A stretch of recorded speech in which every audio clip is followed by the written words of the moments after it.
ካልሰራህ ለምን አትሰራም? ስራህ እኮ ነው ይልሃል። ከሰራህ ደግሞ ቅርስ ታበላሻለህ፣ አትስራ ይልሃል። ለምሳሌ ኮሮና መጥቷልና ምርጫ ማድረግ አንችልም ስትል እንዴት ምርጫ አይደረግም? ምርጫ መደረግ አለበት በኮሮናም ቢሆን ይልሃል። ኮሮና ጠፍቷል፣ አሁን ሪሌቲቭሊ ደግሞ የተሻለ ጊዜ እናድርግ ደግሞ ስትል ምርጫ መደረግ የለበትም አሁን የምርጫ ጊዜ አይደለም ይልሃል። ህገ መንግስት ካልተቀደደ ይልሃል። ግድ የለም መቀየር ከሆነ ፍላጎታችሁ እንወያይ፣ እንነጋገር፣ ህዝቡ ይወስንበት። መቀየር የሚገባው ፓርት ካለ መሻሻል የሚገባው ካለ እናሻሽል፣ መነካት የሌለበት ካለ እናቆይ፣ ግን በውይይት እናድርገው ደግሞ ስትል ውይይት አያስፈልግም ይልሃል።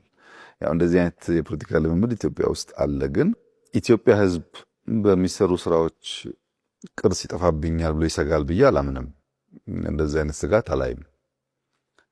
ግን የኢትዮጵያ የፖለቲካ ልምምዳችን ደካማ ከመሆኑ የተነሳ ስለ ሁሉም ነገር ተቃውሞ የሚያንጸባርቁ ሰዎች አሉ። ጎንደር ሄደህ ፋሲልን ትናንት የሚያውቁ ሰዎች ፋሲልን ዛሬ በሰራንበት መንገድ ቅርስ ጠፋ የሚል ስጋት 1% አታገኝም። ከኩራት ከደስታ ከማመስገን ውጪ ያ ስሜት የለም። ላሊበላ ብትሄድ ባሉ አንዳንድ ችግሮች ተራዝሞብናል፣ ጊዜ ወስዷል ስራው፣ ግን በውጭ ሙያተኞች ነው የላሊበላን ስራ የጀመርነው። ላሊበላ አባቶችን ብታናግር አሁን እየተሰራ ያለው ስራና ጥንቃቄ ላሊበላን የሚጎዳ የሚያፈርስ ነው ብሎ በፍጹም አያስቡም። አባጅፋር ጅሬን ብትሄድ የአባጅፋር ቤተ መንግስት ትናንት የነበረበትን መልክ የሚያውቁ የጅማ ሰዎች አሁን ያለውን ስራ ሲያዩ ቅርስ ጠፋብን ብለው እንደዛ አይሰማቸውም። ወይም ጀጎል ብትሄድ እንደዛ አይሰማቸውም። ቅድም እንዳነሳሁት ከ35 በላይ ከኢትዮጵያ በተለያየ ዘመን የተወሰዱ ቅርሶች አስመልሰናል። እንኳን ልናጠፋ የተሰረቁ የተዘረፉ የጠፉትም አስመልሰናል። ገናም ብዙ ንግግር ላይ ያሉ አሉ። ለምሳሌ የኃይለ ሥላሴ መቀመጫ የነበረ በጣም የሚያምር ዙፋን መቀመጫ ወንበር ሌላ ሀገር ነው ያለው፣ በቅርቡ ይመጣል። ስንነጋገር ቆይተናል። እናስመልሳለን። ቅርስ እኛ የምናስመልስ የምንጠብቅ ነን እንጂ የምናፈርስ አይደለንም። የሚኒልክ ቤተ መንግስት ተብሎ የሚታወቀውን የአራት ቤተ መንግስት ወይም ታች ያለው ብሔራዊ ቤተ መንግስት ከእድሳት በፊት ለሚያውቃቸው ሰው እውነቴን ነው የምነግርህ፣ እዚህ ዶሮ ማነቂያ ምናምን ከሚባለው ስፍራ የተለየ አይደለም። እኔ ያለሁበት ኦፊስ ያለሁበት ቤት እኮ በየጉራንጉሩ የቆርቆሮ ሽንት ቤት ያለበት መራመድ የማትችልበት ግቢ ነው የነበረው። በየጉራንጉሩ የተጣለ መሳሪያ፣ የተጣለ መኪና፣ ሽንት ቤት ምናምን የምታይበት፣ ጫካው የሚያስፈራ፣ መብራት የሌለበት፣ ወኮይ የሌለበት አስፈሪ ግቢ ነው የነበረው። አሁን በሚሊዮን የሚቆጠር ሰው ያየዋል። ያ ቤተ መንግስት ቅርስ ተበላሸ ብለህ በእውነትና በፋክት የምታወራ ከሆነ ብዙም አሳማኝ አይደለም። ብሔራዊ ቤተ መንግስት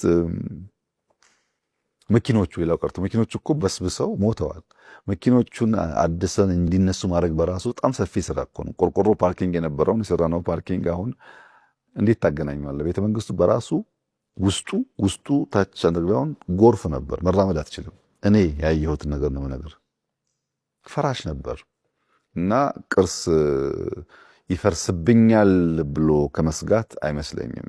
ስራዎቻችን፣ ፍሬዎቻችን የሚናገሩት እንደዛ አይደለም።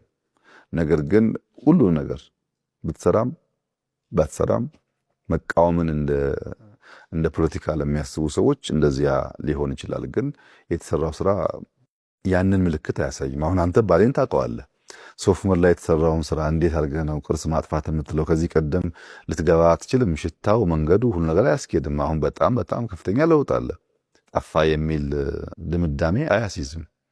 ፋሲል ላይ ብዙ ዘመቻ ነበር። ፋሲል 100 ዓመት አልታደሰም። በቁሙ እየወደቀ እየፈረሰ ነበር። ግቢው ያሳዝናል። ማመር መሰራት ይገባው ነበር። ስራውን ጀምረን ቅርስህን ሊያበላሹብህ ነው እነዚህ ሰዎች ምናምን ብለው ቀስቅሰው አደናቅፈው ነበር። መልሰን ህዝባችን ጋር ተወያይተን ጀመርም። አሁን ፋሲልን ተመልከት።